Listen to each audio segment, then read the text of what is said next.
Hey there, folks. Hi there. How are you? Good evening. It is good to see you, and it is good to be seen by you. Welcome, welcome, one and all, to the show. I, of course, am the one and only Bill Sylvie, aka the Dungeon Delver, coming to you live, loud and clear on a Thursday evening. And aren't you glad you're here hanging out with me? Maybe you are. Maybe this is just an accident on your part. But let me ask you this. What else would you be doing tonight?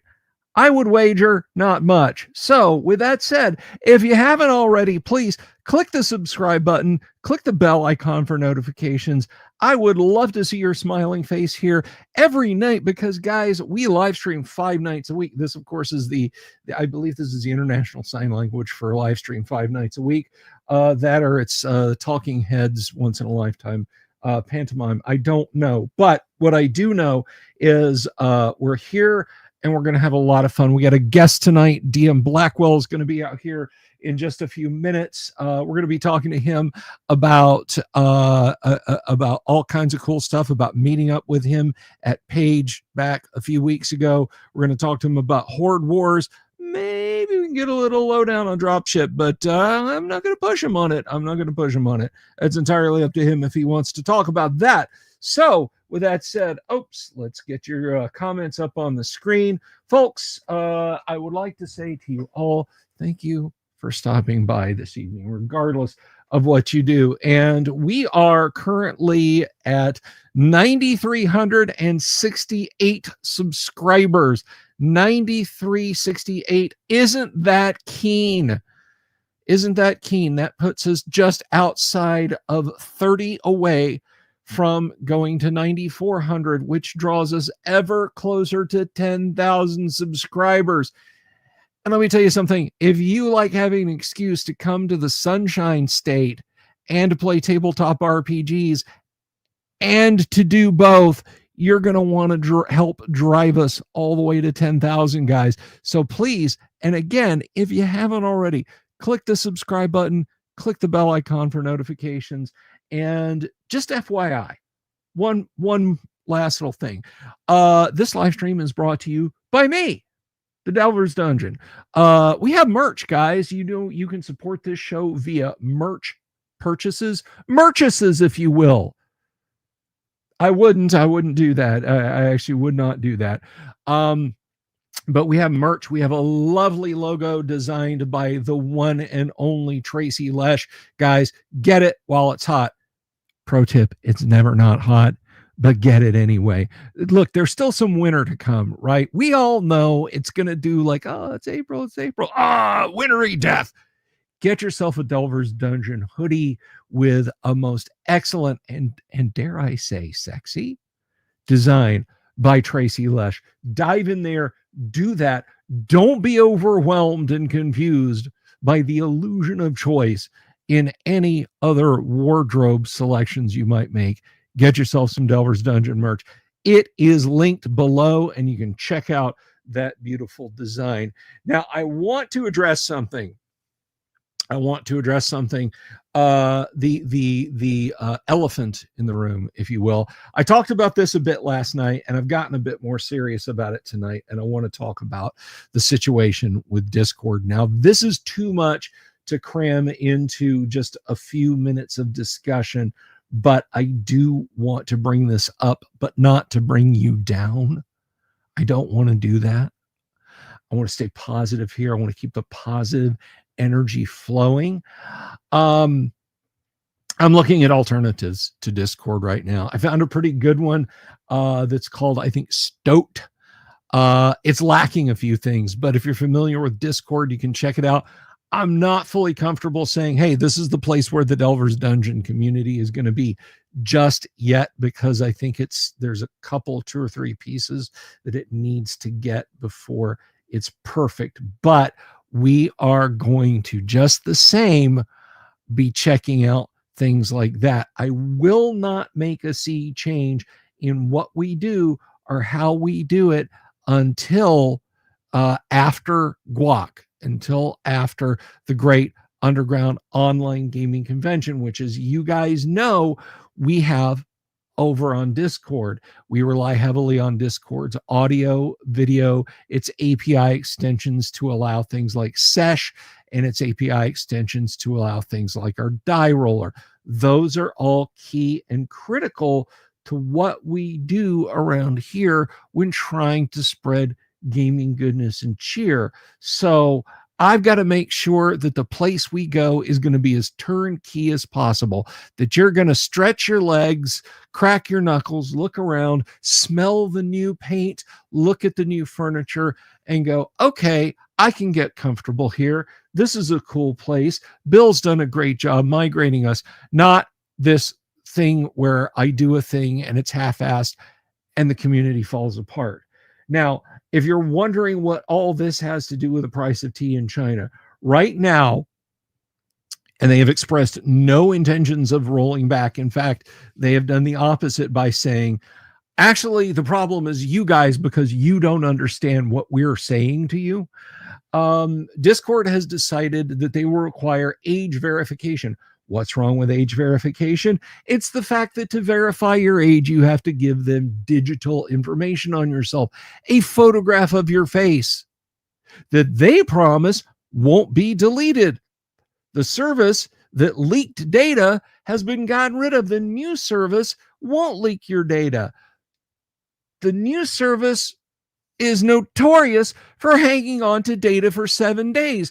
And at which point, where is it? Okay. At which point, where is your data? All right. And of course, they're shrouding all this in, won't you think of the children, Bill? Won't you think of the children? And the answer is, of course, I had kids of my own, and they're more than enough for me to take care of, and they're both adults technically. So as far as I'm concerned, somebody else's progeny are not my issues, because you are asking me, Bill, abrogate some of your very real freedom to support imaginary children and prevent hypothetical issues. Give up something real for something we tell you might exist. It might not exist, but I'm not going to be doing that. That's not going to happen. And as such, again, and until or unless the good folks at Discord pull their craniums out of their rectums, we're not going anywhere that Discord is going. All right. I will end my relationship with Discord. But before that happens, there will be ample signposts and indications of where you are to come, like this way.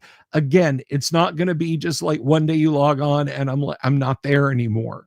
We're going to do it right. We're going to do a proper migration. So don't worry about it, but it's not happening yet, guys. It's not happening yet. So don't worry about it. When it happens, you'll know. It's like bring your own lunch, be here at 9:00. Oh, and bring an extra pair of pants. Why? When it happens, you'll know. So anyway, that is what's going on. If you see me out on social media, out on X, on Discord, you hear me mention it in YouTube videos, be it shorts, live videos, what have you, that, hey, the Delver's Dungeon is leaving Discord. This is why. Now you know what's going on. Billy Hollywood, good to see you. What will we miss if we don't provide age verification? I don't know, Aaron, man. I don't know. I was talking about this earlier today. And again, I don't want to go down this rabbit hole. I want to wrap this up real quick. I have a massive Frank Frazetta art book over there. I have a lot of art books hiding behind the D20 over here. Chris Foss, Diary of a Space Person, the Dungeons and Dragons Art and Arcana book. I've got art books over here by a great many artists. And I don't want Discord rushing in and stinking up the joint, saying that because there might be a bare breast in a Frazetta painting, that suddenly 3/4 of my audience can't see that. You picking up what I'm putting down? So, with all that said, wrecked him, damn near killed him. That's right, Advanced Fantasy Games. With that said, I will keep you guys posted. Maybe it changes. Maybe come Monday, because you don't want to shake up the markets. Maybe come Monday, they're like, hey, whoa, okay, this is not the look we wanted. We're pumping the brakes on this. Probably not. All right. So, with all that said, now that we're done with the news, everybody, I would like to welcome my guest tonight. He's been on the show before. It was actually just a little less than a year ago. And now I love meeting cool people. I love meeting cool people and having them on the show. I love meeting cool people, having them on the show, and then I get to meet them in real life. But meeting cool people, having them on the show, then meeting them in real life, and having them back on the show again, why, that's a quinella of fun. That's a real word. Look it up. That's a quinella of fun, and I'm very happy about that tonight. I want you guys to meet the big brain, the big brain behind Horde Wars. We hung out at Page back in January, and he ran a most excellent game of Horde Wars that I had a lot of fun with. So let me don me now my awesome headphones, and everybody, ask you to put your hands together, please, for the one and only Todd DM Blackwall. Good evening to you, sir. How are you? Good evening. Well, it's good to be here. And excellent. Yeah, glad we got to bump into each other in person. That was cool. Yeah, it was kind of unexpected because, I was, I've said this before. I'm terrible. I don't con well. Like I don't do conventions well. I will go to a con and be like, what do I do? It's like, I'll buy my $12 hamburger and my $15 soda, have those, and then be like, crap, I didn't sign up for any games. I'll buy a D&D book I already have a copy of and then sit there and stare. So it was pretty awesome to run into you and actually get into a game and play some Horde Wars. So it was very awesome to see you up there and finally get a chance to play the game. And if I may, without pumping too much sunshine, you run an excellent game, sir. Thank you. No, you're quite welcome. Very, very deserving of it. And I got to tell you, I mentioned this the other night, and I realize you probably saw this. So many people watch the show, but as I said to the audience, I said, guys, Horde Wars is a game I'd play. And I know on the face of it, that probably sounds, oh, thanks for the compliment, Jack. But no, I'm serious. Horde Wars is a game I would sit down and go, wait a second. They're playing Horde Wars. I can play Horde Wars, or I can try to run a scratch D&D game. I'm going to go play Horde Wars. I'm going to sit down and I'm going to play Horde Wars. I found it to be a fascinating game with a lot of reactivity and a lot of flexibility. And if I'm being honest, it felt like an excellent melding of a war game, like a quick pickup war game vibe, but all the role-playing stuff was in there. Tell me a little bit about the design process, if you can, about how you guys got that meshed together and working. Sure. So I wrote about 2/3 or 3/4 of the core character abilities while my co-author was gone for the weekend. We were actually working on a sci-fi game, which we're currently back working on and preparing to release in a few months. But I did that because I wanted to think about character abilities in a different genre. And Nate and I have played D&D and various fantasy RPGs for, 20 or 30 years, something like that. And so when he came back, he liked it. We wrote up a few monsters. We had one of our playtest groups try it out, and they loved it so much that they encouraged us to develop the fantasy version of our game system first. So we did. The reason we picked the D12 is one, we felt it was a little neglected, but two, it makes the game more fast-paced and more exciting, just kind of by nature. People are a little quicker with small numbers, with addition, subtraction, whatever it might be. Smaller numbers they're going to be quicker with, which makes the gameplay faster than with a D20 or a D100. And the same is true for critical hits. By just shrinking the die size and making the maximum still be a crit, 1 in 12 is almost double the odds of 1 in 20. And it also let us embed penalties. Like, so if your character is starving or exhausted or overcome with a curse, we can just reduce the die you're rolling from a D12 to a D10 or to a D8, rather than having you stop to do subtraction and for penalties. And again, that's all about speeding up gameplay. As far as the reaction stuff, the maneuver system that you saw, that was based on basically playtester feedback. We had a few abilities that you had to be able to react with for them to work. Things like blocking an incoming attack or countering a spell, right?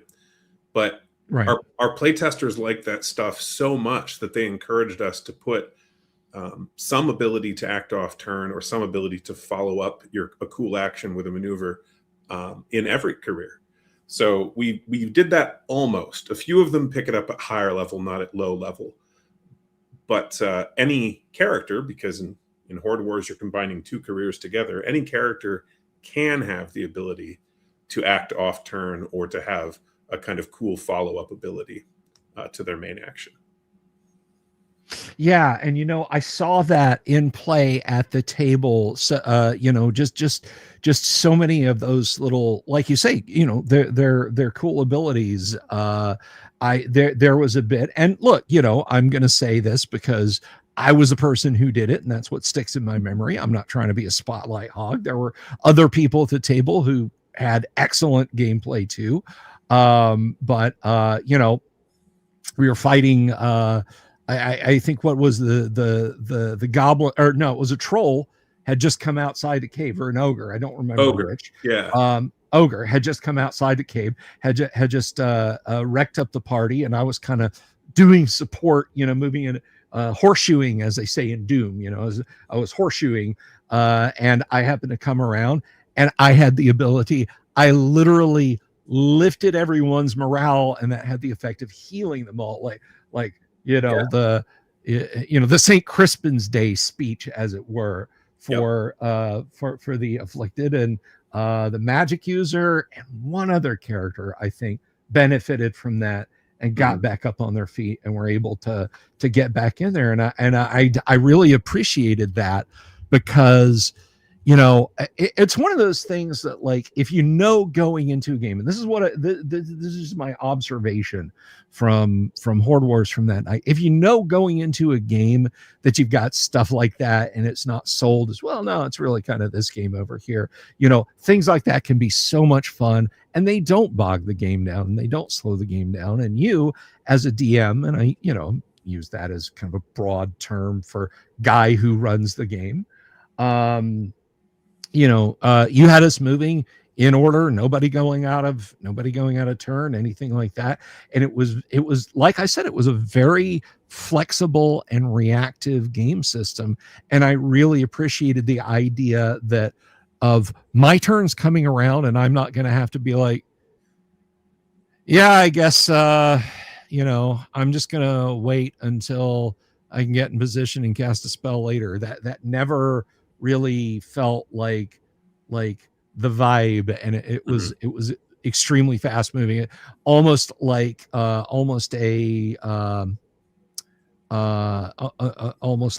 chainmail, if you're familiar with Gygax and Perrin's seminal game. Yeah, we did a number of things to speed up gameplay. I think you maybe saw, I think one of the players was playing the wizard sample character, and like, for example, abilities like Fireball or Lightning Bolt, by turning those into attack rolls, and rolling damage, we found that, and this, for anyone who hasn't played Horde Wars or maybe isn't familiar with D&D, normally a fireball or a lightning bolt, it's an area effect that everyone in the area rolls some kind of saving throw to avoid, and adds various modifiers based on what the character or the monster has. In Horde Wars, we make an attack against and apply that attack against each creature in the area. So you only have to calculate one attack roll and compare it to the defense of all the creatures in the area. And then if you hit as the wizard, you do full damage. If you miss, you do half, which same deal, same effect basically as in something like D&D or Pathfinder, but it takes about 1 minute to resolve or less, rather than about 3 minutes to resolve when we timed you doing it the way that D&D has traditionally adjudicated it. It's slower. Part of it is having to calculate different attempts to avoid the blast. But part of it is also that in Horde Wars, the caster can crit, which speeds up the game a different way. Yes. And so there's things like that. And actually the maneuvers, when our playtesters urged us to make more, our concern was that it would actually slow down the game. But what we found is that sped it up because it actually encouraged the players to pay attention when it wasn't their turn, which isn't the result we expected, but was great to see. And let me see what this and that is. Yeah, I wanted to thank Gonzalo for the super there. He's asking something about the dozen dungeon book full of D12 based random charts of all kinds. It would work well with your emphasis on the D12. Well, that's very cool, Gonzalo. I had not heard of it. Had you heard of it, DM? Title's familiar. I might have seen the cover or something, but I haven't read it. But I'd be interested to see it. And I noticed. I tell you what. No, I was just going to say, Gonzalo, send me some info on that, and I'll get it to. I'll get it to you. Yeah, that'd be great. I noticed. But again, thank you for the super. I noticed that somebody had mentioned about fumbles. Natural one is not a fumble in Horde Wars.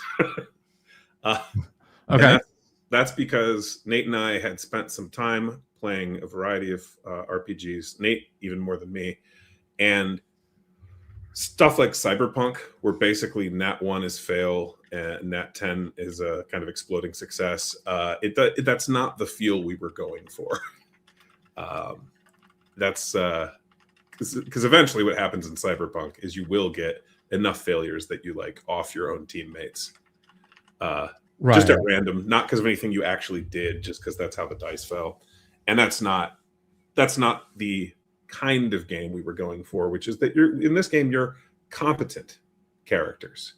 You are actually good at the job that you selected. Are you the best in the world? No, but you could get there. Well, it did very much to me, and I want to preface this for the audience sake, and so you don't think that I'm just going to do this constantly. I promise I'm not.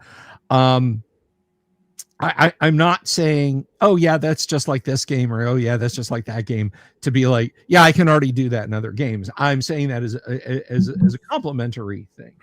But you regarding the competency of our characters and the ability, the flexibility again that we had in our actions, it seemed very Warhammer Fantasy Roleplay career like, rather than here's your dagger, here's your robe, here's your spell, good luck. And I say that as a guy who loves AD&D. It's what it says on the tin for me. But there's times when you want to go out there and say, but what if I didn't step on a nail through a board and die?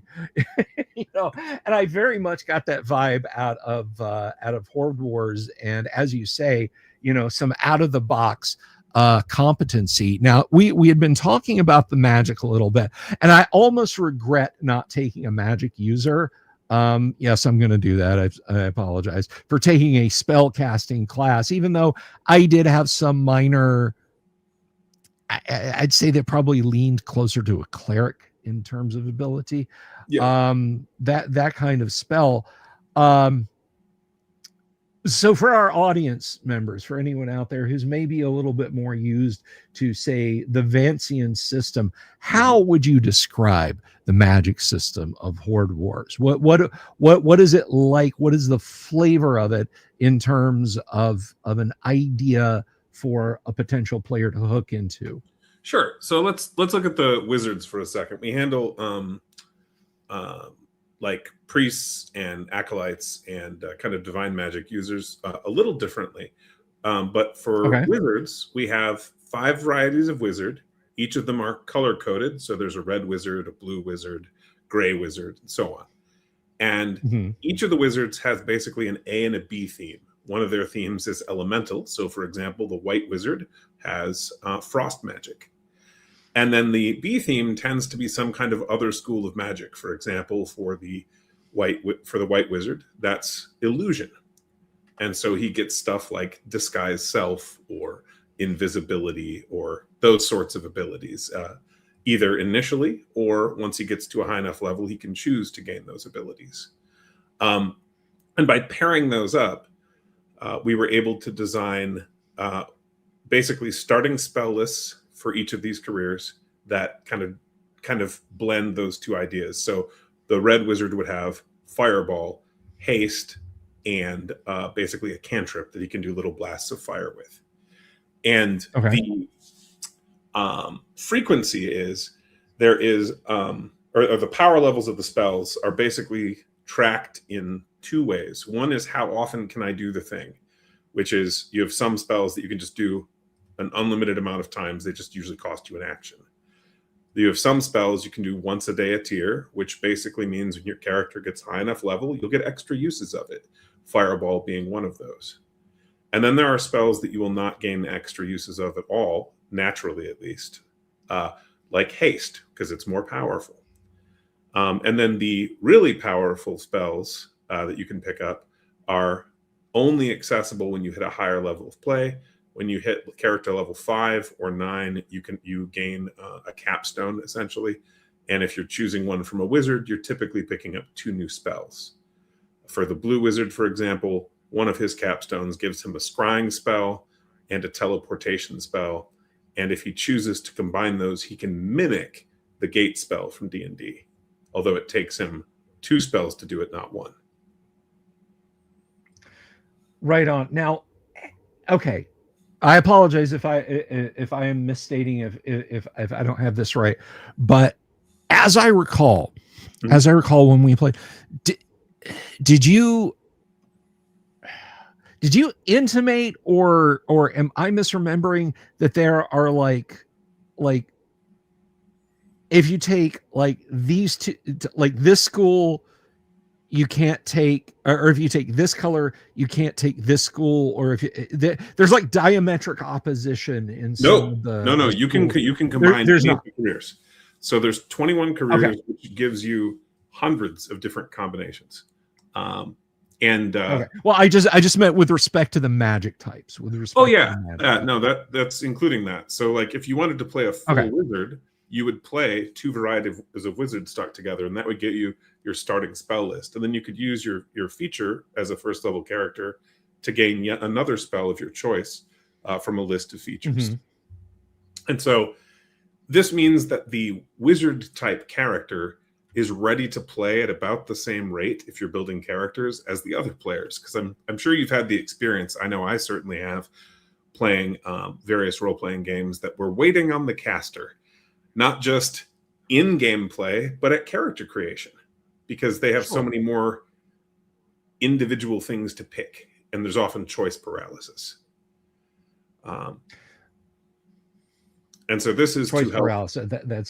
This is to help mitigate that, but also because it gives you the players information about the game world. Like if I play a red wizard as one of my 2 careers, and having 2 careers is the thing that makes characters actually somewhat powerful. Non-player characters generally don't have that. But if I'm a red wizard, I know part of the starting spell list of every red wizard in the world.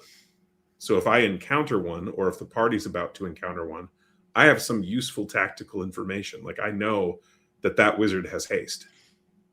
that he's got at least Mhm. one casting of Fireball and can prepare accordingly. And this is true for any of the careers, whether like the Crusader, knowing that an enemy Crusader in heavy armor will be able to absorb the first blow that he takes. That can be pretty relevant to gameplay. An exceptionally useful ability, if I do say so myself. Yeah. But that like just embeds game world information right into the player abilities. Well, that's excellent. Now, is there not, though? Let me ask you this: is there not a pitfall in that for a game master who maybe wants to flavor things their own way?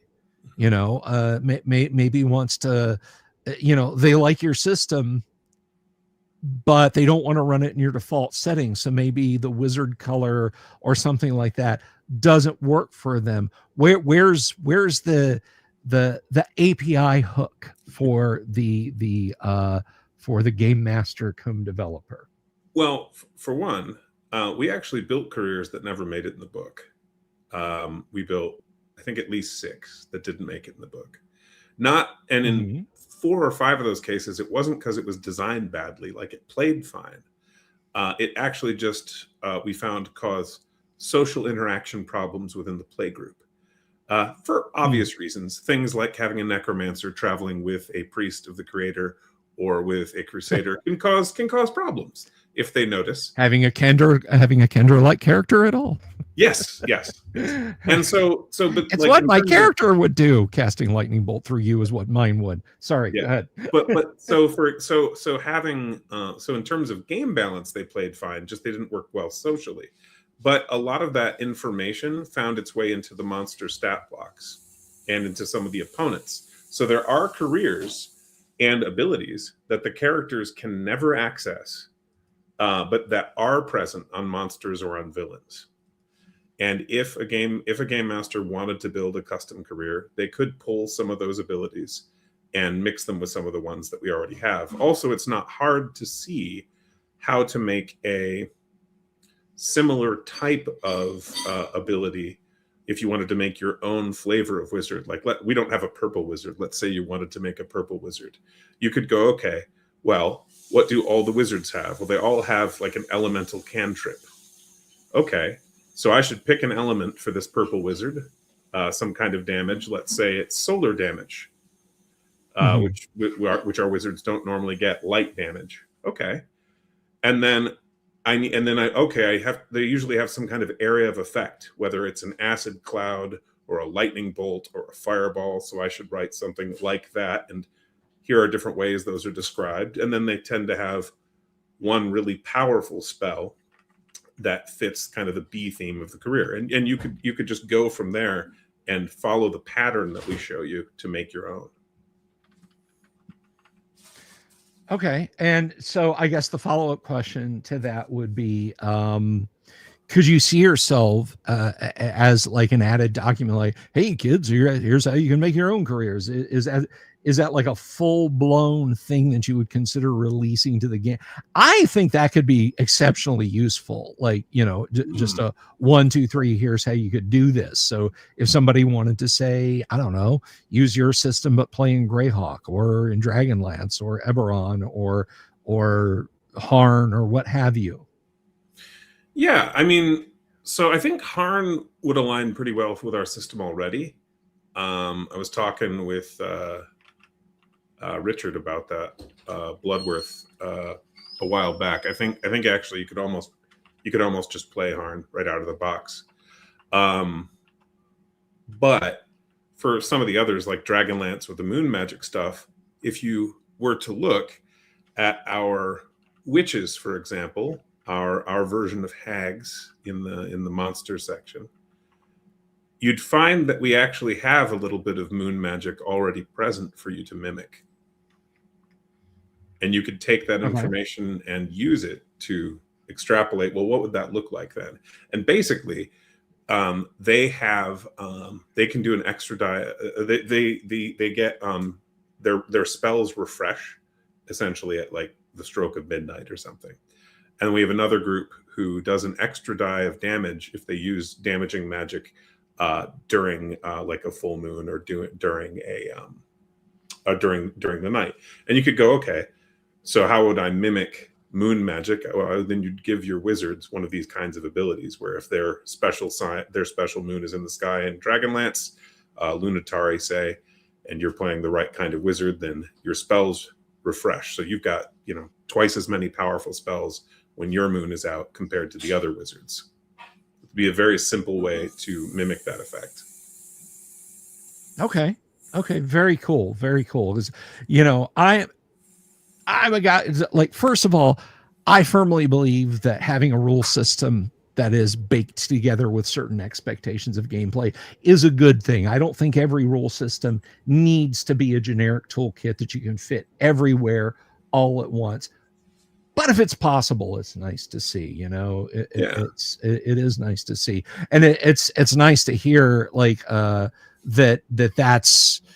a thing like this and a dozen other questions. I wanted to just talk your ear off at the con, but Sure. I'm like, it's 11:30, we got snowy fields to trudge over, but so it's good to know that those hooks are kind of easy to see, to bring in, to create your own design. And then Billy there in the chat saying pattern design is a great way to handle creation. I agree with you wholeheartedly. And some of our customers are doing things like making sword and sorcery versions, or making even horror versions that they're playing around with for their own games. Nice. So have you seen or heard, or even yourself consider?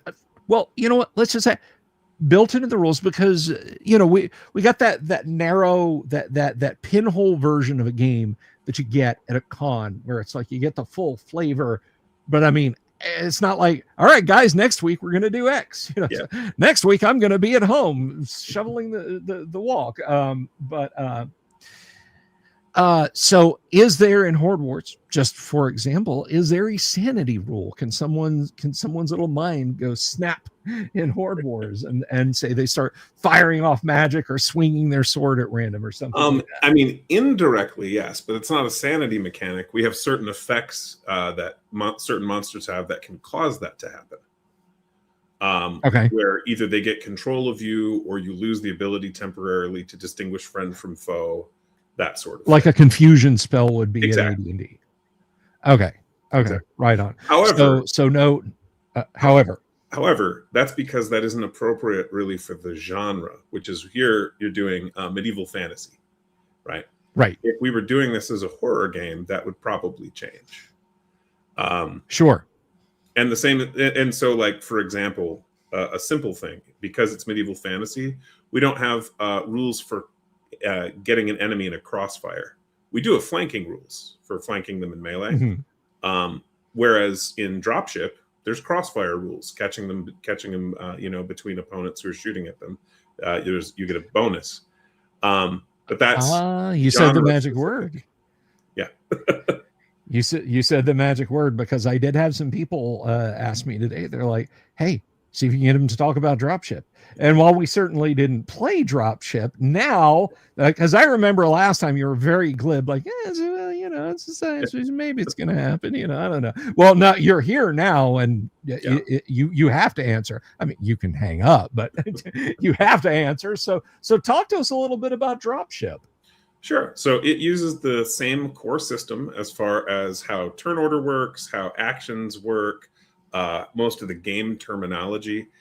There are some genre-specific changes. So, for example, how durable objects are handled is very different, because in a medieval fantasy, you need castles to be durable, to be able to withstand extended sieges.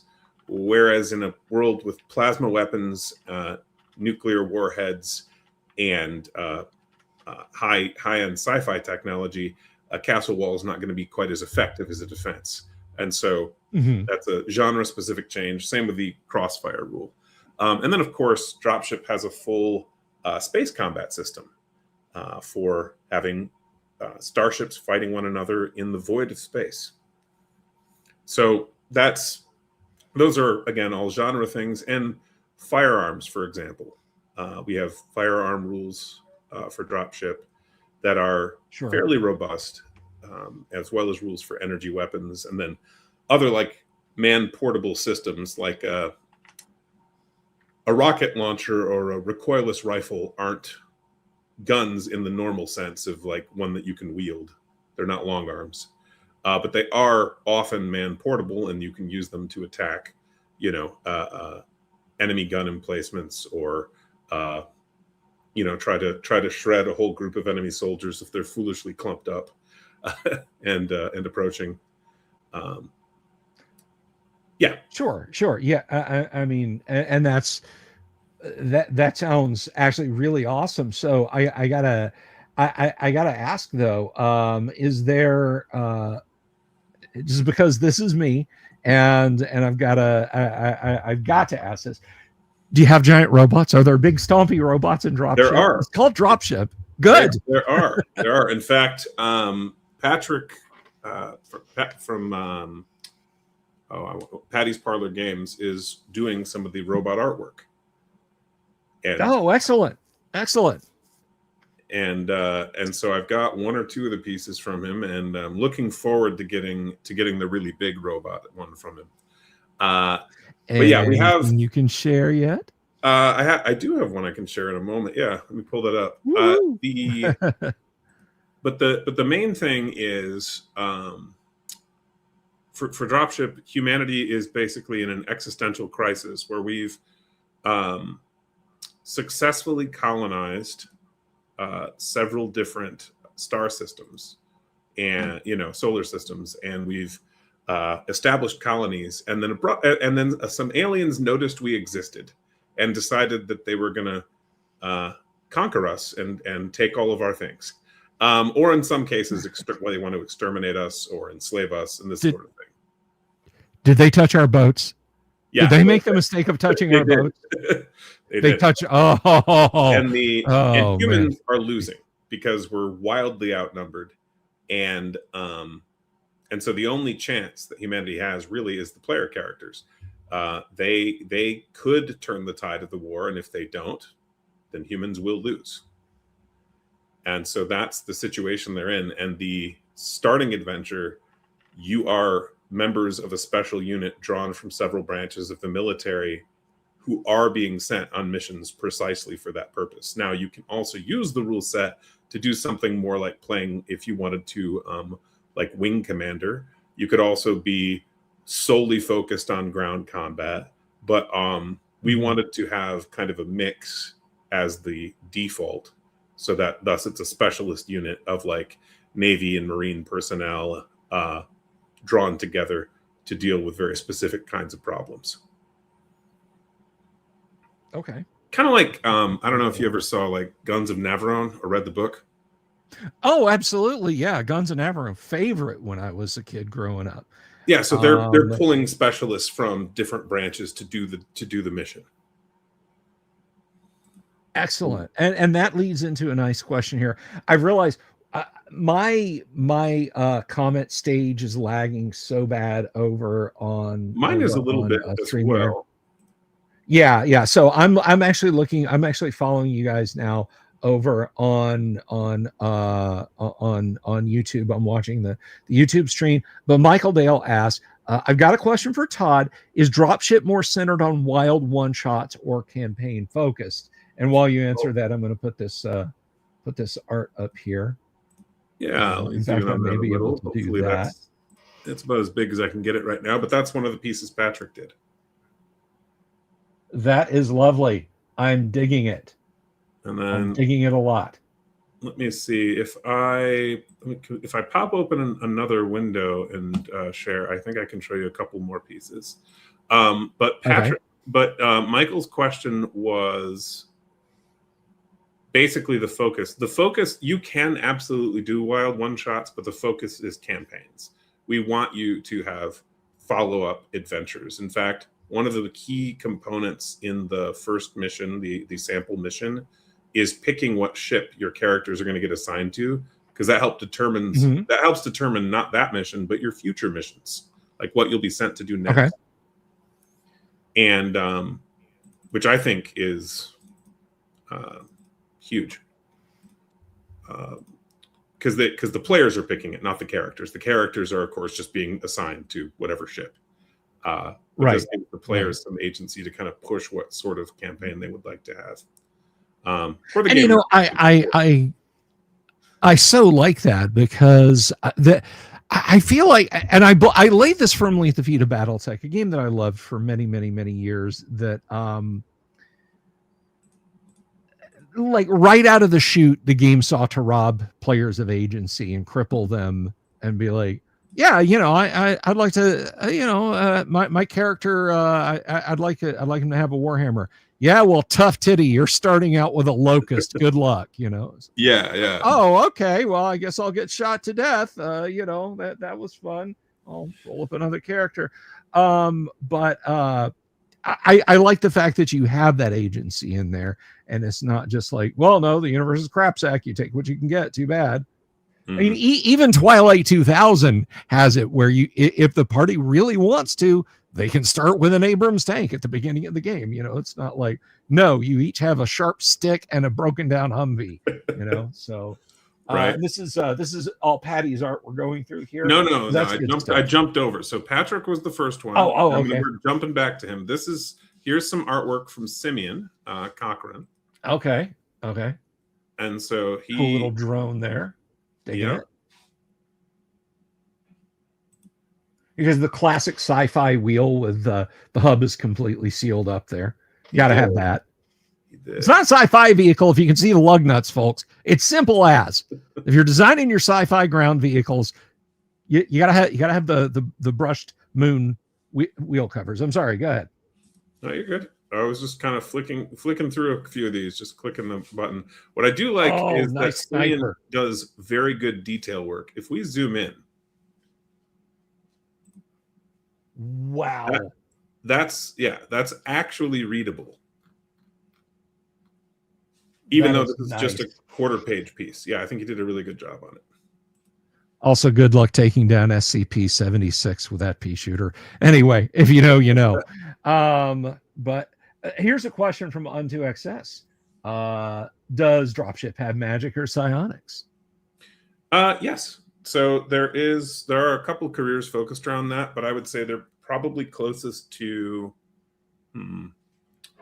if you're familiar with the Starship Troopers movie and the kind of psychic abilities of one of the characters, that's one of our careers kind of is like that. Or put another way, has Vulcan style psionics. They're right. They're you're not good, but they're not like really flashy. And then we've got you're not going to gesture at someone and set them on fire. No. And then we've got another one who's a little bit more flashy. And you could combine them and really just play a psionically focused character, or you could, mix and match them with other things. And then I saw another question. We missed it, I think. Ships set up for upgrades. Yes. So stealing enemy systems and putting them in your ship is definitely a thing, because the humans are out-teched in some ways. They're able to match in other ways, but certain alien systems would be useful to get. And the same is true. There's some like experimental technology that you can get a hold of, either human or alien.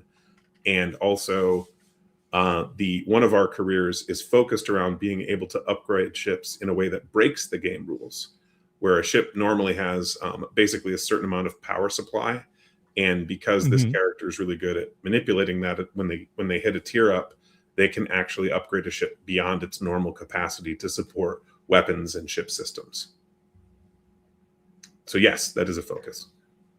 Excellent. And the question I have, I'm almost, I feel like 98% certain I bothered you about this last time, and I apologize. I'm going to do it again here.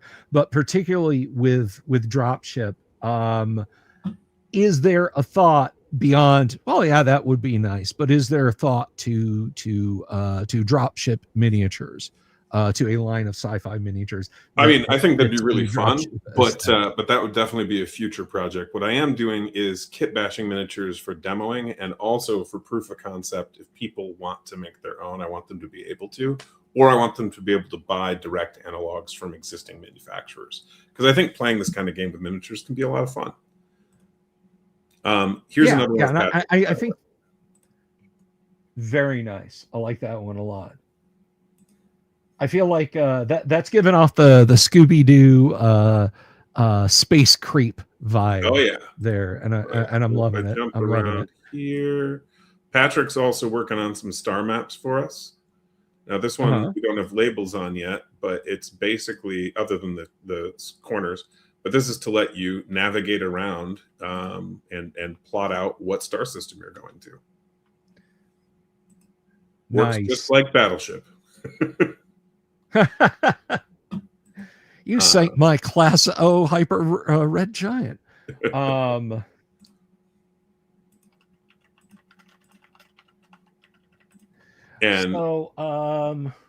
we're slowly getting in artwork from, I think, 7 different artists on this one. Okay. And so this time we've got 3 different artists who are overseas, so that's been exciting to learn about the relevant tax law.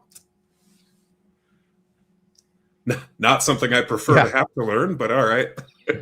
Well, I mean, just take the premise that all taxation is theft and move forward, and I think everything's going to go your way. That's as political as I get, folks. I mean, a lot of it can be. I will say that. If you give me a sec, I've got a couple more I can show you, but I just had to open up a. Let me see. Sure, and I just wanted to say I hope he's still out there. But Joe Kaufman, who played with us, he played our redoubtable wizard at Page. Yeah, Joe swung through and said, let's see, it just got scrolled off my screen. Just wanted to say I highly recommend Horde Wars, and you should all buy a copy. Thanks for the game at Page. Very fun. Thank you for stopping by, Joe. It was wonderful to see you. Yeah, great playing with you. Michael Dale says minis and terrain are great when you need to get really tactical, but what about battle maps? Are there any plans for PDF map releases of various ships or random planet locations in the future? Some. So one, I will say that if you haven't checked them out, about half of the maps that Starfinder puts out are actually pretty good, and the other half are garbage. So if you're a little selective, you can get some decent maps actually from Paizo if you want to. But we have a map that we commissioned that would be printed at full scale, 30 by 30 inches, and we're looking at having that made as a poster. Depending on the pricing, that may actually wind up as a giveaway on our to anyone who pre-orders. That may be the option. Otherwise, if it winds up being too expensive to get a high quality version, then it would be just something that you can order on the website. But either way, the artwork's already done. Like I have it set as the background on my computer right now, so it's done. It's just how are we going to physically produce it? Right. And at a minimum, we'll have it for free to download from our website, the PDF itself, so that if you want to print it or manipulate it in some way for your own home use, that you can. And the same is true for the star maps. We have the different digital assets that Patrick used to make the different star colors as separate files, as well as a blank map. So you can actually, once we have those set up on the website, you'll be able to download that packet and use it to make your own maps of star systems or of little sections of the galaxy. And for that matter, you could use it in your Traveler games if you're playing Traveler. Excellent. Excellent. I'm a big fan of Traveler. I haven't gotten to play that much, but no, that's very cool to know. But okay, so that brings me to a question here. So the universe for dropship, obviously you have a baked in reality, you know, Yeah. there's a way things are going. Is your universe a sandbox outside of key locations? Is it just pretty much like, here you go, game master, we're giving you SETI Alpha 5. This is SETI Alpha 5. And Earth and so on and etc. Otherwise, it's yours. Do you have a fully plotted out map? Don't color outside these lines. How do you do that? Little of both. So if you Okay. if you were to look in our Horde Wars book, there's a Okay. continental map and a brief history of the setting, and then there are 2-page spreads for each of the nations, like this. Okay. Whoops. And for dropship, what we want to do with that is something very similar, where we have a 2-page spread for most of the alien species, and so that what that'll do is detail for you 3 of their core worlds. And one of the alien species, because it's a kind of conglomeration of 3, really, they're going to wind up with 2-page spreads, so a total of 4 pages detailing them because they're a little more complex. And then the humans are going to have some extra space as well. And the reason that we want to do that is so that you wind up with about 50 adventure locations, worlds that are already fleshed out for you with NPCs and missions to do. And you could just play with those. But the intent is that for the bulk of the galaxy, that you use our solar system and mission generator to like actually generate new encounters, or that the game master makes their own. That was my next question. The solar system generator, as I know, as long as you're willing to learn hexadecimal, Traveler has Traveler just assumes that I want to learn math. I don't want to learn math. I want to play games. Indeed. But you know, so tell us a little bit about your world generator, if you can, without spilling any trade secrets. Oh, sure. Let me try and open something for that a second. But if you want, I think I'm sharing a piece of artwork right now. If you want to check out one of the aliens by another artist. Yes, okay. This guy is over in Poland. And he did a little bit of the Starfinder artwork. That's one of them. Okay, so all right. I'm getting an awesome Ethelid vibe there. That's never bad. Yeah, and here's a member of the same species where basically I need to remember to put in a little entry, but basically they do head binding, kind of like humans have done in some societies, or neck binding, where you actually modify the shape. These guys do head binding to modify what the top of their head looks like. Oh, okay. That's So, for example, the Huns did this historically and basically gave themselves cone heads. Well, it makes those pointy hats fit better, I guess. I suppose. And then if we get past these ones real quick, here's another one by the same artist. Okay. Different kind of alien, kind of the grays that you'll see in kind of semi-modern UFO circles. There's a little XCOM vibe going on there. Oh, yes. Yeah. So there's a few more. And then if I pop open another window, you were asking about the solar system generator. What I might be able to do, correct, is just, yeah, I think I can just open this. How much? Share this tab instead. There we go. I don't know how legible that is at this scale. I can zoom in slightly. But basically, let's see. Yeah, I'm about as zoomed in as I can be with the camera here in well, can you read it is the question. No.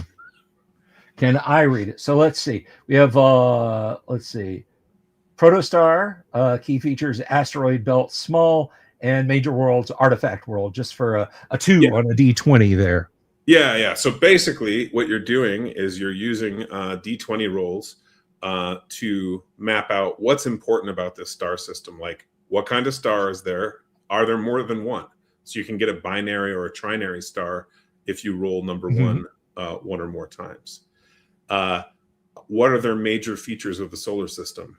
Might it be an asteroid belt or gas giants or other things that are useful militarily? Gas giants being something you can often siphon fuel from, and asteroid belts being good for cover.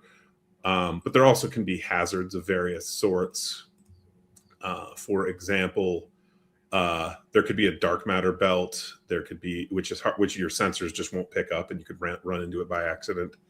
Right. Could be a cosmic junkyard. Nebulas of various kinds. The star itself could have rings.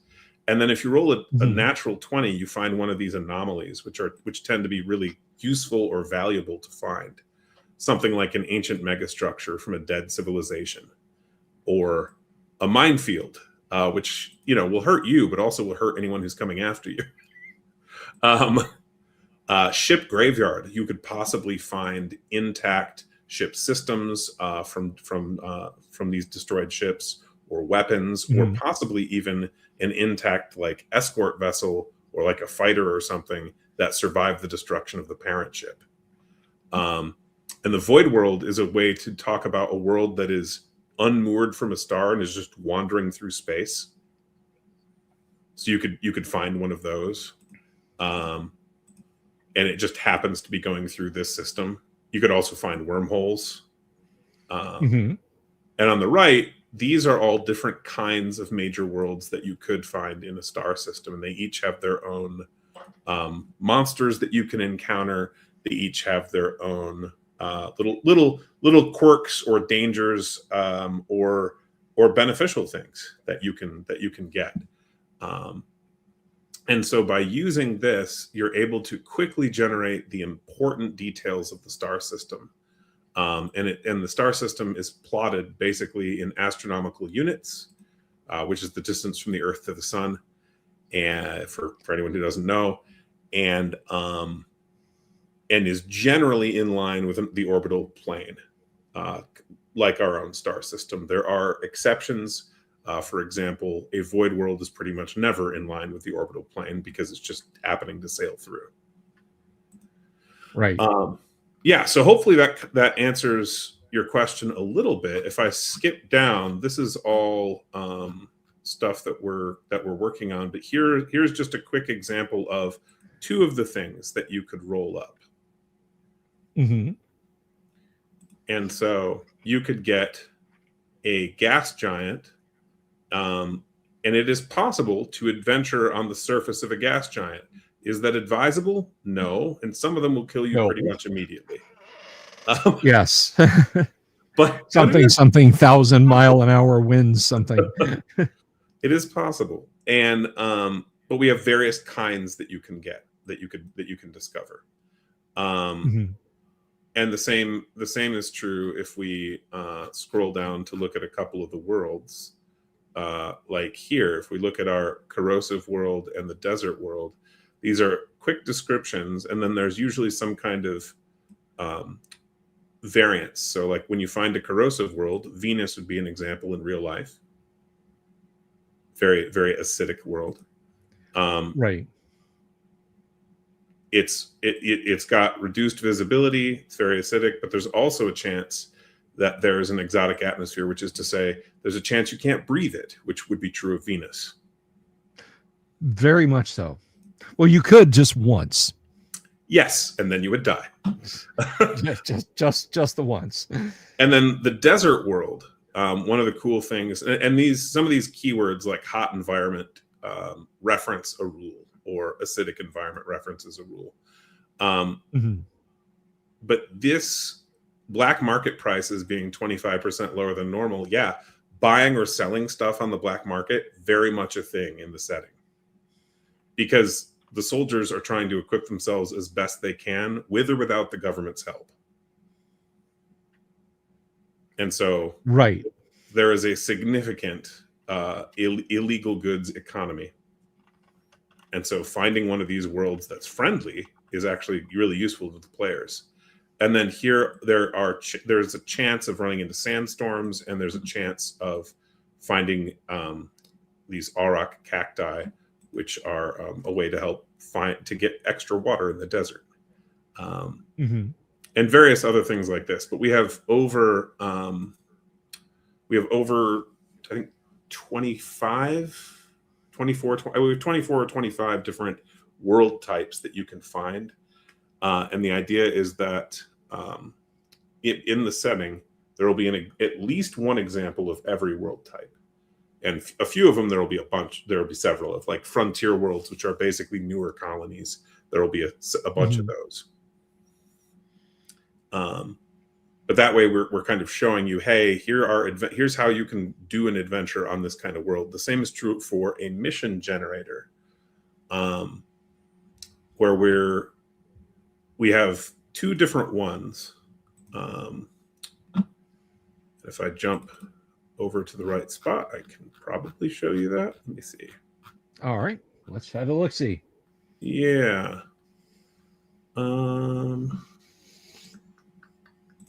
Share. Now, this is, of course, not final layout. These are the documents our playtesters are looking at. And any highlighted material is a note to our playtesters or to Nate and I. It's color-coded for a reason. But we have two separate tables. One is for like ground missions for the Marines, and one is for Navy missions for space-based combat. And each of these bold words is or is a variety of a variant of real-life military missions, as much as we could. Okay. And then we explain the type. So like an assassination mission is stealth mission to kill an enemy officer, politician, scientist, or maybe a traitor. And so if you roll that up, the game master is then going to roll how big is the enemy force opposing you, and then it is your job as the players to go and take this person out without getting caught, at least not on the way in, because it's a stealth mission. Whereas if you were to roll something like let's see here. Frontal assault. Stealth is not a question. Direct attack against an enemy unit, fortification, landing zone, or outpost. And generally speaking, to take a planet, you're part of a larger force that's helping invade, and you would be completing 1 to 4 of these missions supporting the invasion. Okay. All right. Very cool scenario generator there. I like it. And the scale basically is, because the players are playing individual characters, sometimes maybe 2 characters, but so they're basically a squad, right? The enemy forces that are opposing them, the highest that the game master can roll is a company. So you could wind up with like 5 player characters facing 130 enemies. That's not likely, but it can happen, and it can be a lot of fun. It's especially hilarious when the players manage to win. Yeah. That's why God gave us cluster mortars. Oh yeah. I had them. So they were on a stealth mission to go in one of our playtests. They were on a stealth mission to basically go steal a computer. That's all they had to do. Okay. Steal the computer core from this one building in an urban environment. And there was only like 10 guys guarding the area around the computer core. And all they had to do was be quiet. However, a block over to their left was an enemy infantry company, and a block over to their right was an enemy armored platoon. And they decided to be not quiet. And so a small group of enemy armor, I think 4 armored vehicles, came from their right, and an entire company of enemy light infantry came from their left, and they were suddenly frantically fighting from like the basements and lower floors of these buildings, trying to not die and get extracted. Oh, man, it was a lot of fun. No scenario ever survives contact with the players. That's a truism. What shocked me, although they did burn through pretty much all of their special gear, is they managed to live. they took out the entire enemy infantry company and knocked out 2 of the armored vehicles and got extracted. Well, I mean, you know, you don't die with a full quiver. That's what I say. Yeah. You know, Well, I the rolled right in stuff's there front to of them. use. They knew they could die at any moment. And they were starting to bump into new enemy gear. So in this case, they bumped into something called an erasure grenade, which if it reduces something to 0 hit points, that thing just ceases to exist. Like the good old torque grenade from Gamma World. Yeah, yeah. So as soon as the players realized this could happen to their characters' bodies, they were like, "Oh, there is no coming back." Yeah, rejuve station. Yeah, no, that person's they're done. Roll up another character. So you mentioned something earlier with regard to dropships availability, something Yes. about the map going to pre-orders. So what is the status of dropship? When can people get their robo manipulators on a copy of dropship? Sure. So we plan to have it up for pre-order either in April or May, and the reason for the variance there is we don't have all the artwork in, and so we are waiting on a few artists, and if one of them's late, it'll slow us down a little bit. However, in either case, the PDF should be available in May, and then it'll be about a month to 6 weeks after that the physical book would come out. Just because it takes a little time to get a proof back, make sure there aren't any issues, and then order up the print run. I'm hoping, if the artists are all on time, to actually have the book, the physical book, out in May. That is what we would like to do. But I don't want to promise it because I cannot guarantee that every single artist will be on time. So April or May for our pre-orders, and then May or June for the physical release. Right on. And just for our audience, I am going to put a link to Blackwall Games in the description below. Fear not, I will not. But here is their Horde Wars store, Blackwall Games. But April or May, we'll be seeing dropship up there, right? Yes. Yep. And that'll be up cool. for pre-order. And then you'll be looking at about a 6 to 8 week turnaround on the pre-order getting to you then. And then once we have physical copies in hand, we'll be fulfilling right away. We did the exact same thing with Horde Wars Advanced. And that seemed to work pretty well. And the reason we're not doing a Kickstarter is basically because we did an opinion poll asking customers and people on Twitter, and 72% of the responses were that they would rather we do pre-orders instead of a Kickstarter. So we decided to listen to our customers. That is very, very interesting that you've gone without Kickstarter this time. And I feel it. I'm not going to badmouth people who go the Kickstarter route. I think, if the Kickstarter is something that works for you and it works for your audience, that's awesome. And I'm happy to say that everybody I've known who's done that, they've had good success with it.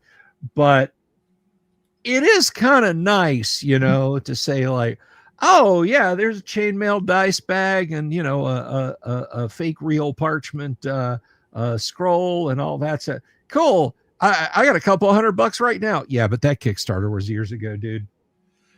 That's one of the issues that I have with Kickstarter is it tends to turn products into a flash in the pan that's there and then kind of gone, and then you don't see it again. Nate and I would like to offer products that we are continuing to support and continuing to offer. So, for example, we have a couple of unofficial supplements out on the website that you can download that gives you additional content to use in Horde Wars. And we'll probably keep releasing those every, 4 to 6 months. And eventually, we'd love to do a dungeon for Horde Wars, like a full dungeon module that you can buy.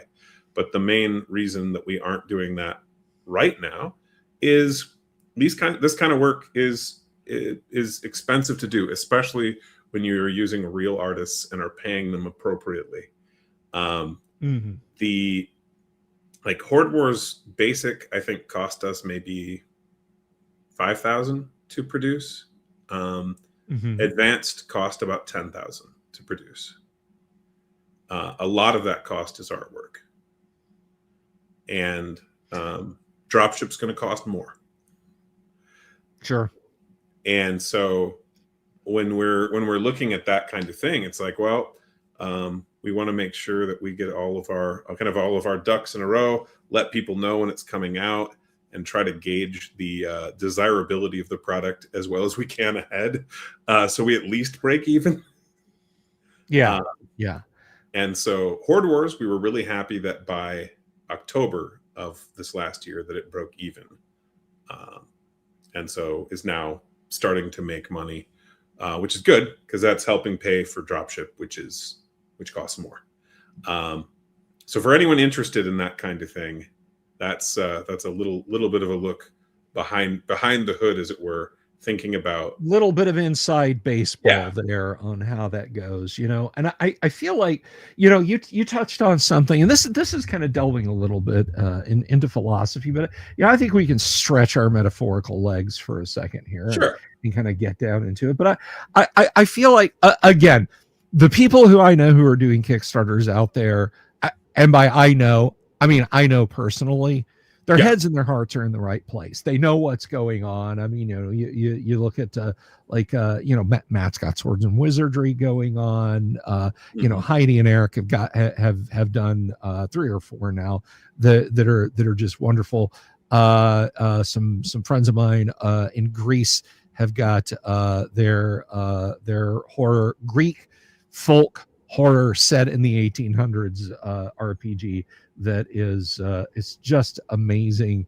But I do wonder when I see a lot of Kickstarters where there's just piles and piles and piles and piles of this elaborate stuff, if it's not, you remember being cut loose in the dime store and you're a kid with $5. Yeah. And it's just like you go and you buy the squirting ring and the plastic frog you push on his back and he hops, and maybe a model kit, coloring book, and some gewgaws and stuff like that. And it's all just like, that's on Friday. By the next allowance day, that stuff just, you've forgotten about it, right? Yeah. Maybe the model kit's put together, but the rest of it has just, and I wonder how many people are attracted to that sort of thing, and they get the cool stuff, but then they get the water thin 20-page RPG adventure, and that goes on the shelf, and they never even touch it. They never even consider it. I think that happens a lot, and for us, one of the great joys that I've had of the last year or two is getting to play games with our customers, or play games with people who've never even heard of Horde Wars, give it a try, and get excited about it, and pick up a copy or mention it to their friends. Or we've been contacted by our customers, not all of them, of course, but a good chunk of them, who are like, yeah, I used to play D&D 5e with my play group, and we switched to this. Or, hey, I ran a short campaign of 6 sessions for my play group because this seemed like a lot of fun, because I saw other people playing it, or I got to play it and I wanted to share it with them, and that sort of thing.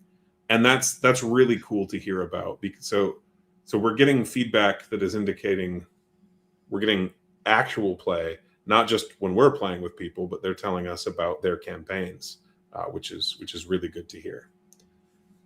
And that really is the best vibe, man. When somebody comes to you and says, yeah, I played your stuff, and it comes from play. I mean, I would be willing to bet that, not to keep harping on it, but just to kind of drive that point home, that the number of people who said, Yeah, I got the extra deluxe set of Waterford crystal dice and the velvet dice bag and the autographed vellum rule book that comes in the wood in the expensive wooden box.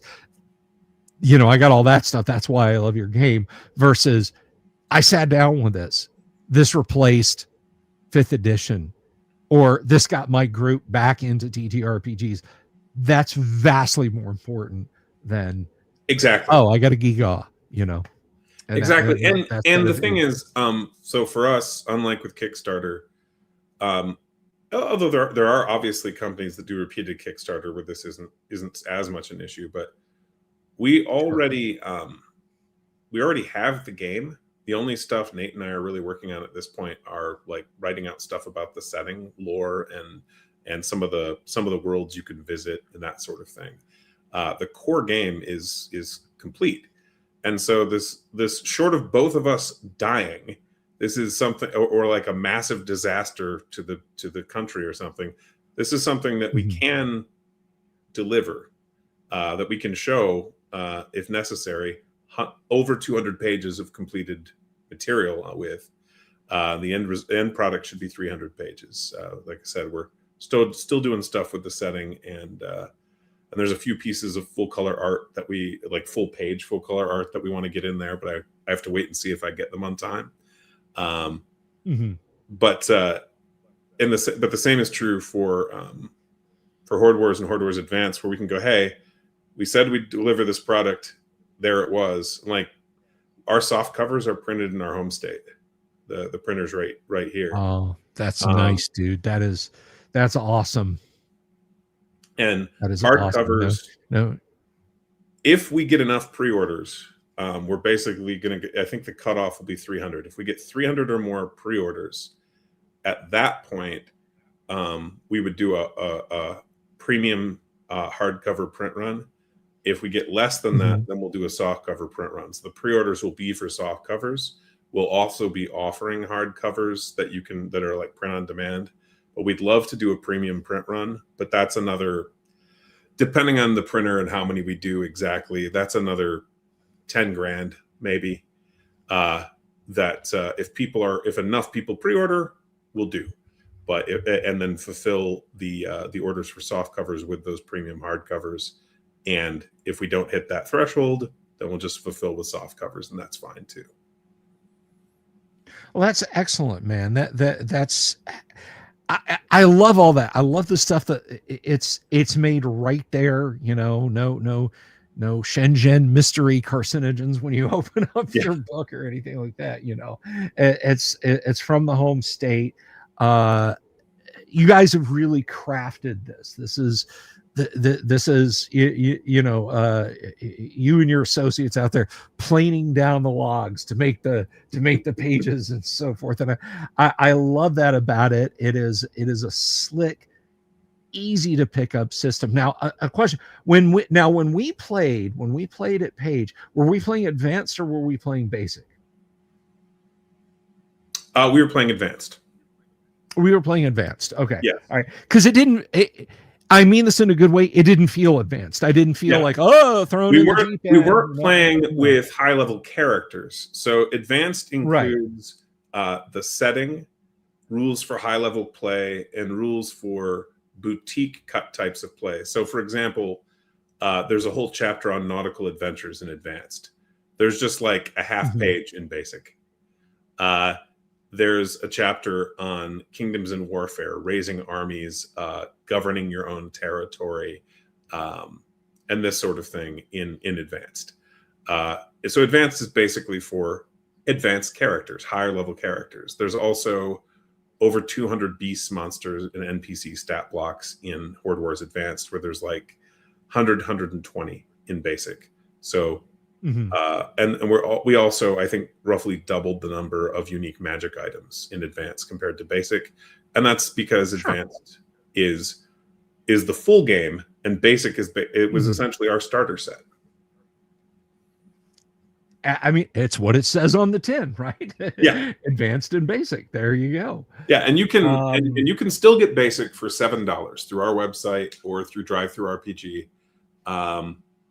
We want people to try our game, but if it's something that anyone here is interested in, you're like, yeah, I want to get this, then don't buy basic. You should buy advanced. That's the full game.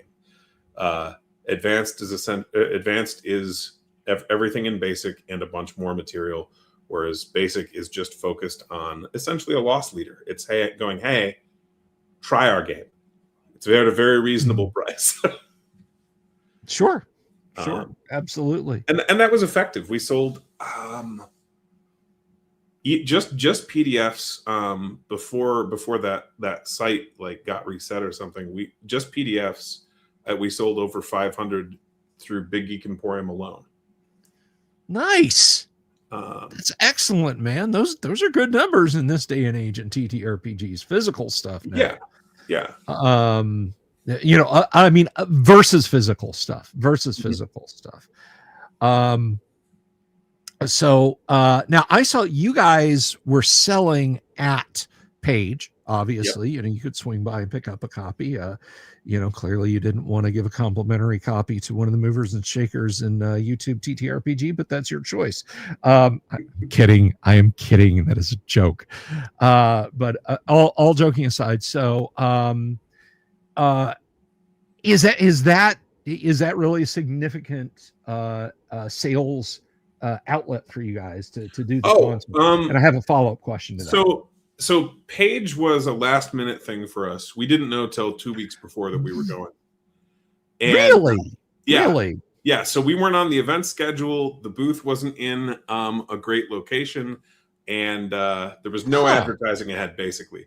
And we broke even on the trip. Okay. So for gas, hotel expenses, this kind of thing, and accounting for the cost of the products for making them in the first place, we broke even, give or take $80, which we were quite happy with considering how last minute it was, and that our booth was kind of out of the way, that we weren't on the event schedule. Like, with those factors working against us, Page went fine for us.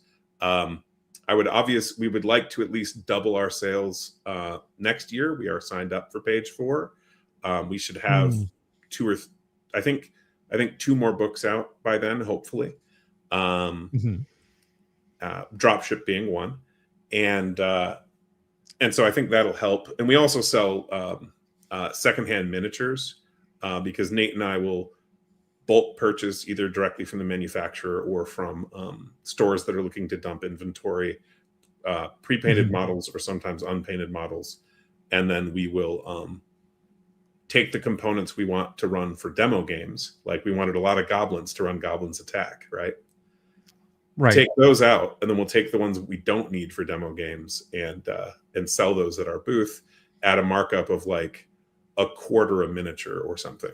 Well, the thing is, that adds up. Like, I think at Page we sold 200 or 300 miniatures, and our profit, that's not a ton of money, but the main reason we do it, partly because we don't need them, we want people to have miniatures to play with, is it gets people over to the booth. I think nearly half our sales were because people came over to play with the miniatures and look at those and then talk to us about the game. Nice. So are you going to be significance of sales? No. You were asking about, is it significant? Yes, but is it significant? Direct. So like North Texas, when we went last year, we didn't sell a ton at North Texas. We sold some, but we would have lost money on the trip if some of the costs hadn't been offset. As it was, we did make money technically, but just barely. However, the secondary effect of people who then went and told their friends who were there, of people who invited us to come talk on their shows, and then people bought books because of that, because they had met us at Page, or because they'd met us at North Texas. That effect definitely made it worth the trip. And we're planning to do the same thing here with North Texas. We're planning to be there in June. hopefully with physical copies of Dropship in hand if our artists are on time. Well, that asked me that answered the question that I was going to ask. Is you guys doing the concert now? Are you doing EggCon this summer? No, there's one in New York. I think we're going to try and sign up for, like possibly as soon as tomorrow. Let me quick try and check the name of that one. Central New York role-playing game convention. We're already signed up for North Texas. We're already signed up for Page 4. And we're going to try and do a few others as things align.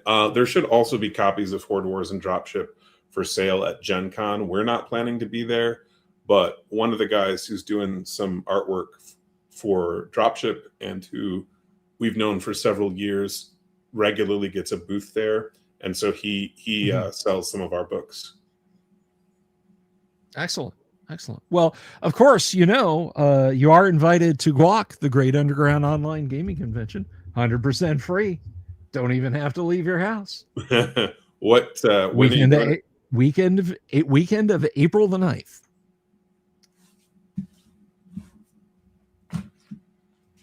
I've shocked him to silence. I'm looking at a calendar. Maybe. I won't know until we're closer. I might be doing layout then. No, that's completely fine, man. That's completely okay. So but I will say it's there. And if you want to stop by and run some Horde Wars, I'm sure some people would love to give it a spin. I'll give you the deets when we're chit-chatting back and forth on the social media sphere. So is there anything, are there any stones left unturned? Anything that we haven't addressed that you would like to? Any discussions? Well, why don't you maybe you did and I missed it, because I've listened to a few of your streams. I haven't caught all of them since we were gaming together.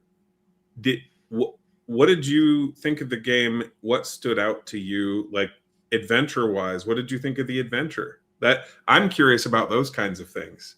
The adventure's top notch. I mean, it's a very, very simple a scenario, well crafted, well put together. It's a, hey, bad guys have captured some innocents.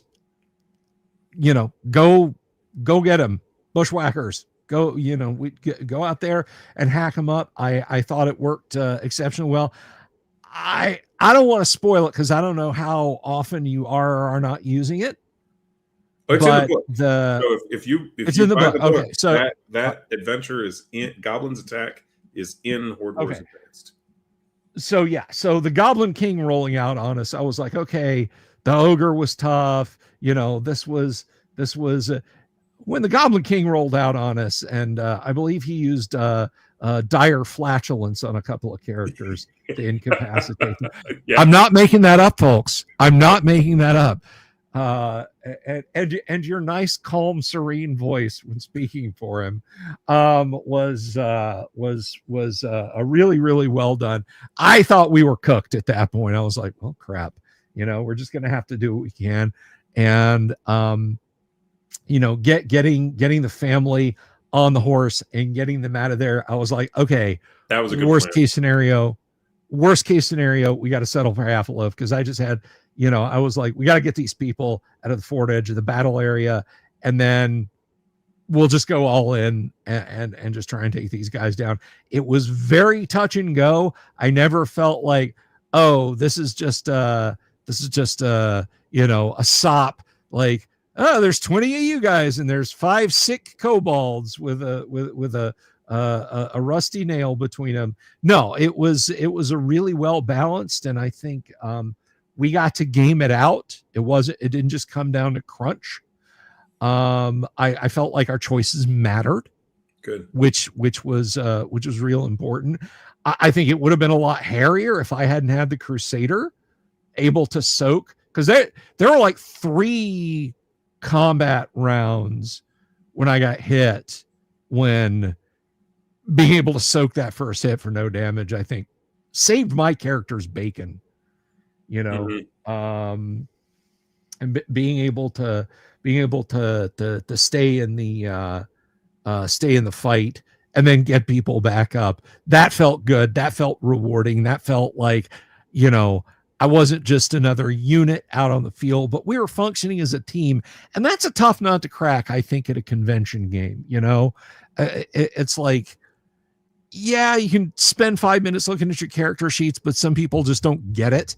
And they're the same. That's what my character would do.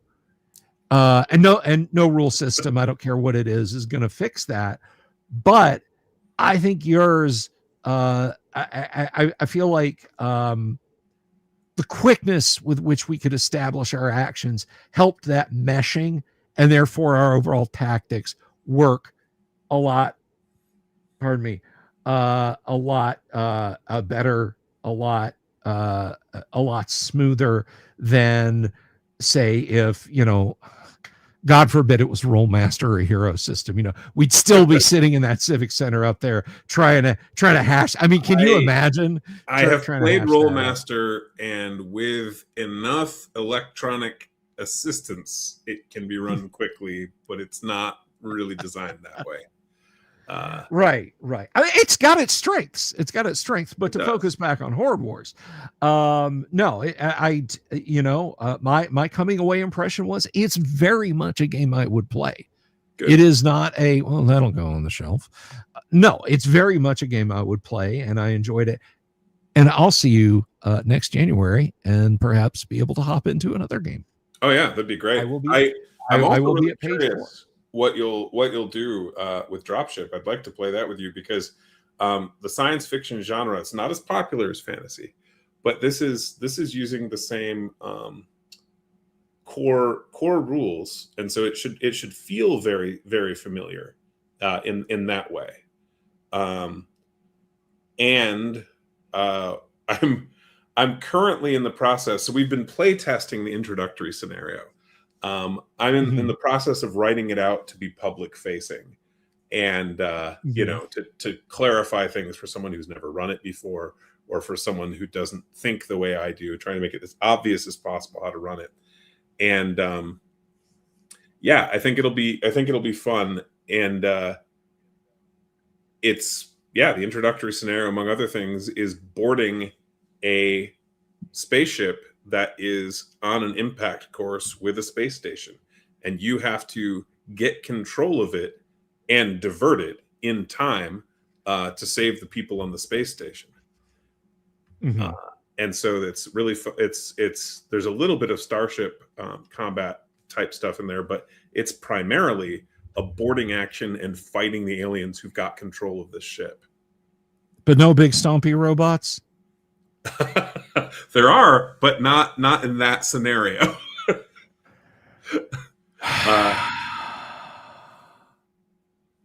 Anyway, moving right along.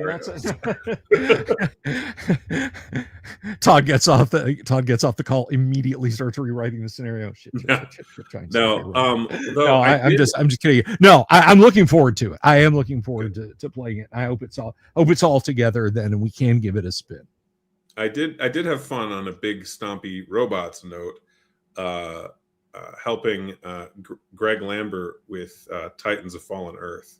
So that's I don't get any profit from that. I think I have like a writing or design credit, but basically it's a kaiju versus mechs game that is out on PDF. I approve of that. Yeah, I absolutely approve of that. Kaiju versus big mechs. I'm getting a Pacific Rim vibe from that already. Exactly.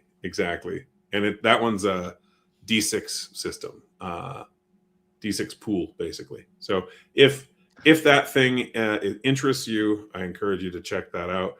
Greg is in the process of trying to get it physically produced, but has been having a few setbacks. But it is available currently on drive-through as a PDF, and hopefully will be available in print soon.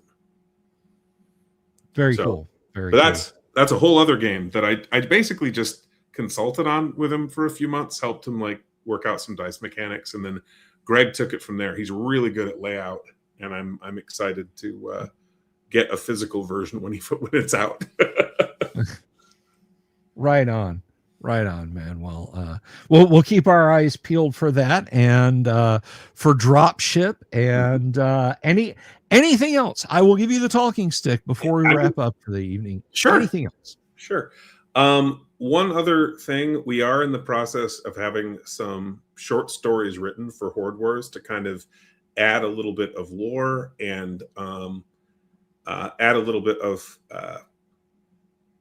flavor that some of our I know I gave cheesecake to the author, but continue. Oh good. So 2 of those stories drafts are done, and we're going to see how many we wind up getting, but we do plan to offer those for sale in some form. So if you enjoyed things like some of the Dragonlance collections, or things like some of the Lost Tales for like the Lord of the Rings stuff, or the Silmarillion, this is that sort of thing. Short stories that are enhancing and part of a larger world. And so we hope to have those as physically in print, but I got to talk with the author who's working on that material, because of recent life changes for her. Yes. I've been in touch with her myself, and I know about those life changes. And in case anybody out there is curious, you know who I'm talking about, and they are wonderful life changes. So yeah. I mean, we can say that on the outside, but we're not going to be woken up at 3:45 tomorrow morning. You know what I'm saying? Not anymore. We're too old for that. That's right. Our life locks have turned black. The Sandmen are after us. That's for the younger set. I don't know how old your kids are. I got stepdaughters. They're like, let me think, 17 and 20. 23 and 18. Yeah. So, yeah, if they wake me up at 2:30 in the morning, it better be for bail, or it better not be for bail. Actually, that's hilarious. But anyway, no, that's great, man. I'm looking forward to the fiction. I'm looking forward to more Horde Wars, to Dropship, and to seeing you. You know, I say, oh, it's gonna be next year. It's again, to go back to the age thing. Time flies by. So I will ask, if you hear of a small to mid-sized convention that you think would have the right customer base, like, so not an anime convention, but there's a very specific reason you said that, but we'll talk about it later. If you do hear of one in your area that looks good, that you're planning to attend, or that you want to, let us know, because we want to get down in your area, actually, because we've got a bunch of customers who live near you, and we'd like to be able to be at a convention there. However, I haven't found one that looks right yet, and our ideal numbers for attendees is something like 500 to 2,500, because really big conventions, mid-sized to big conventions, you'll tend to get buried in the noise. Or they'll be really inaccessible, where people can't just approach and talk with you easily. Right. And we find that our best sales environment is the 500 to 2,500 range, roughly. Yeah, just from a fan standpoint, if I'm being completely honest with you, like, to me, Wall of Sound, help, I'm drowning, is like Gary Con sized. And perfect, like, wow, I really feel like I'm at a big con and there's enough stuff to do that this is justified, is page size. And the mellow, chill, I can put my feet up, I can spend the day by the pool and feel just fine, or I can go in and play some games, as like your EggCon size. So basically anything between and including EggCon or page, I'm down with. So I think you and I are on the same beat of music. And Joe is correct. If you decide to run a convention in person, we could probably make that happen with enough notice. Well, okay. I'm and I'm going to tell you about what I tell everybody else. I'm not. I'm not inviting guests of honor. I'm not going to say to anybody, to you, to Heidi and Eric, to Alan Hammock, to anybody, hey, I want you to come and be the guest of honor at Guac. What? No, I can't fly you down here or put you up. I just want you to be the guest of honor. Just show up already. So I will say, I would love it when I eventually do the Guac, the Great Underground Overland Gaming Convention. If you or anyone else could make it, but I'm not going to say come be the guest of honor. You got to fly yourself down here and you got to get a hotel room. You feel me?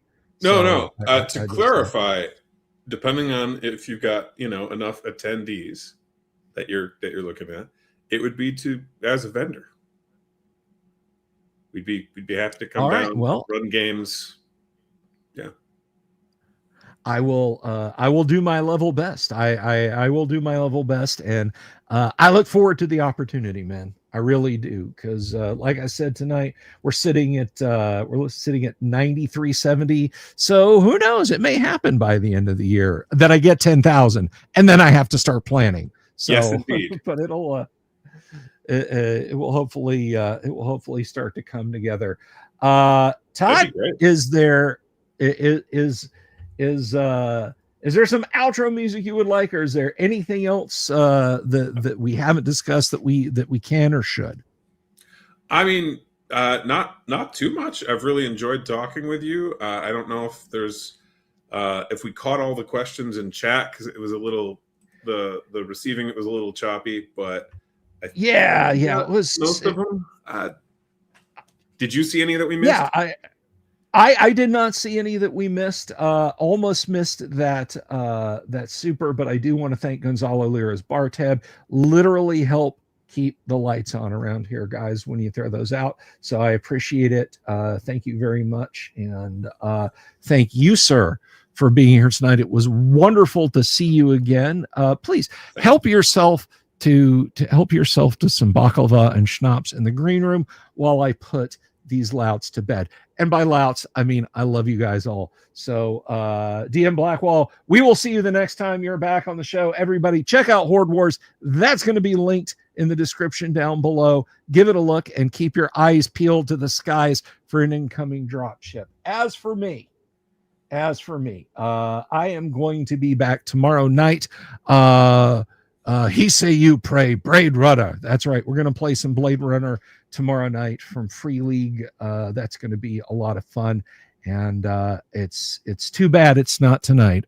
But then again, who does? But until then, everybody, please take care of yourselves. And the one thing that I did forget to ask Todd, and I guess we'll have to find out next time, is within Horde Wars, are there any owl bears?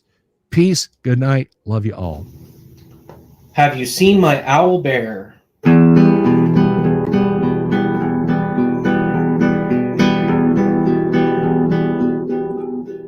Here's to all the weirdos everywhere in the woods and in the air. Have you seen my owl bear?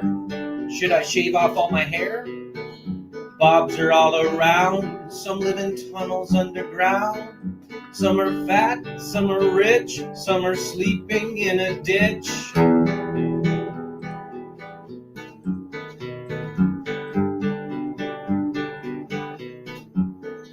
Can you ride a crooked horse without a saddle way off course? Naked as a toad all the way to Smoky Joe's. Have you seen the little creep driving fast in his little green Jeep? He smells like fish and brandy, but his rotten teeth look dandy. Take me to the show, I don't care if fast or slow. From action flicks to dancing dicks, just take me to the show.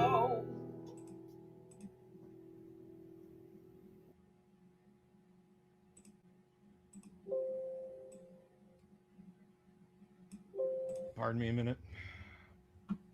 Sure.